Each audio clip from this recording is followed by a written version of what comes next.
Welcome to part 1 of repairs to a Triumph TR7.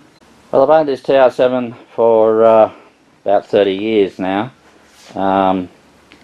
It's been a very reliable car. It's been my general transport for probably 25 of those years.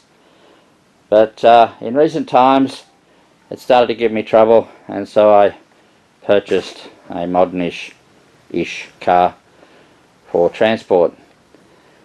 Now, the repairs that are going to be happening to this car over the next period of time is, first is down here in the steering and brakes area.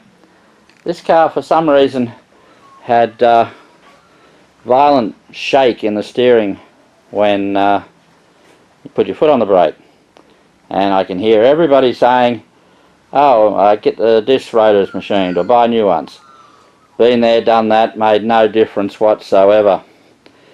It's since had new ball joints, tie rod ends, bushings, steering rack, all the steering up the column, different new wheels, new tyres, new brake pads, new springs, shock absorbers, spring tops, and anything and everything else that I could possibly think of, and none of it has made one little bit of difference. So that's one job that needs tackling. What's happened is I have purchased some of these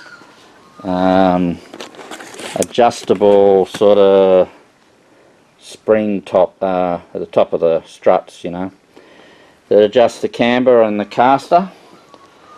Someone's opinion was that possibly cranking on some caster might help and some camber might help. I'm skeptical, but I'm going to do it. The other thing I'm going to do is fit some power steering. This is a modern electric power steering. That's in the box there, and some instructions on how to do it. That'll be a big job, and so they're the two, probably the major jobs. The fuel gauge is not working, so I'll replace the sensor in the fuel tank, which is a pretty big job. I think I've got to get the diff out for that. But so as you can see here, it's a Sprint motor.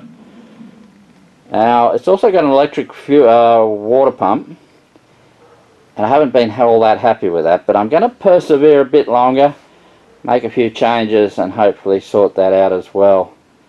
The controller gadget, because this car's got an isolation switch in it, every time you turn the switch off, the thing loses its memory, so I've got to rewire it so that doesn't happen. I'm going to see if I can squash a couple more little 6-inch fans on the radiator, but yeah, at any rate. So there's a bit of work to do, and I'm not sure when I'm going to start, as there's a few factors involved there. I'm currently working on the dolly and waiting on a welder who has let me down and let me down and let me down, and hence I'm thinking of starting on the 7 while I wait for the welder. If the welder shows up tomorrow, well then it'll be back to the dolly, and the 7 will have to wait for a while. Well, that brings us to the end of this little overview of what's about to happen to the TR7.